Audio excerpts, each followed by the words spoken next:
साथियों good morning. साथियों ये आज की थर्ड वीडियो है। 245 नंबर क्वेश्चन हम करेंगे, इसके बाद 244 तक कर चुके हैं। किसी शोध समस्या के निरूपण की तुलना किससे की जा सकती है? यानी जो रिसर्च प्रॉब्लम है उसका जो निरूपण है, यानी कि उसको बनाना है, रूप देना है, उसकी तुलना किससे की जा सकती है? पहला है भवन की नींव डालने से, यानी कि एक जो रिसर्च हम करते हैं उसके लिए जो टॉपिक लेते हैं उसको कंपैरिजन किससे करते हैं? जैसे भवन की नींव डालने से, या घर की दीवारों के निर्माण से, या भवन के दरवाजों पॉलिश करने से, या मकान की छत के निर्माण से। आपने देखना स्टार्टिंग होता है, बिल्कुल स्टार्टिंग होता है, तो इसका मतलब क्या हुआ कि भवन की नींव डालने से। क्योंकि बाकी तो देखो घरों के निर्माण हो गया, वो दरवाजे लग गए, उसके मकान की छत बन गई, ये नहीं आएगा। 2019 में आया NET-JRF में, बिल्कुल ये पहला आएगा ए, भवन की नींव डालने से। क्योंकि क्वेश्चन क्या था देखिए, किसी शोध समस्या के निरूपण की तुलना किससे की जा सकती है? क्योंकि शोध समस्या सबसे पहला स्टेप होती है रिसर्च में। उसी तरह से हम मकान जब बनाएंगे तो उसमें सबसे पहला स्टेप क्या होगा? भवन की नींव डालना। तो इसलिए आंसर क्या होगा हमारा? ए। आगे बढ़ते हैं, हम देख भी लेते हैं। देखिए ये आपका क्वेश्चन था, ये देखिए, किसी शोध समस्या के निरूपण की तुलना भवन की नींव डालने से की जाती है। शोध समस्या के निरूपण में 3 विशिष्ट संक्रियाएं बहुत जरूरी हैं। एक तो समस्या में निहित चरों की पहचान, एक है चरों को व्यक्त करने वाले संप्रदायों का परिभाषीकरण, तथा चरों और संप्रदायों के संदर्भ में अनुसंधान के क्षेत्र को अनुसीमित करना। ये है आंसर ए। क्वेश्चन हो गया आपके 245। इसके बाद नेक्स्ट क्वेश्चन की ओर बढ़ते हैं। Question number 246। अच्छा क्वेश्चन है भी। शोध समस्या की पहचान में शामिल हैं, शोध समस्या की पहचान में शामिल हैं A B C D E. ए क्या है? अकादमिक क्षेत्र का चयन, एकेडमिक एरिया का सिलेक्शन करना, अकादमी एकेडमिक वही है। बी है अध्ययन क्षेत्र का सीमांकन, यानी कि जो एरिया आप स्टडी करेंगे वो कहाँ तक करेंगे, उसकी सीमा क्या है।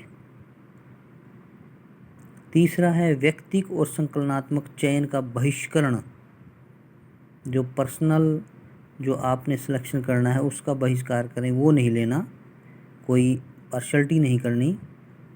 क्षेत्र के भीतर विशिष्ट विषय, कोई स्पेसिफिक सब्जेक्ट है एरिया के जो आप शोध समस्या की पहचान कर रहे हैं। ये वित्तीय स्रोत का प्रबंध करना। तो सी जो है वो इसका आंसर रहेगा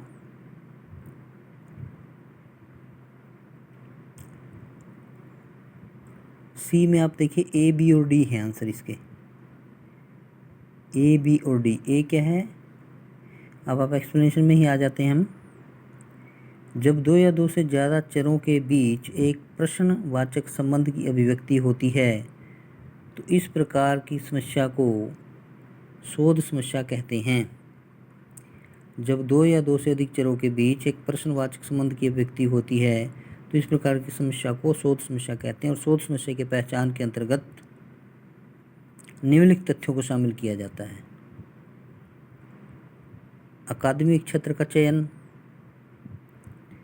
अकादमिक क्षेत्र का सीमांकन, और क्षेत्र के भीतर विशिष्ट विषय। ये था आपका क्वेश्चन नंबर 246। आशा करता हूँ आपको क्लियर हो गया होगा ये क्वेश्चन भी। इसके बाद नेक्स्ट क्वेश्चन आता है 247। ये देखिए क्वेश्चन नंबर 247। देखिए, वैज्ञानिक शोध में 4 प्रमुख संक्रियाएं हैं। कौन कौन सी? ये छांटनी है, हमने सिलेक्शन करनी है। 6 दे रखी हैं: सहचरों का प्रदर्शन, नकली संबंधों का विलोपन, समय क्रम के संदर्भ में अनुक्रमण,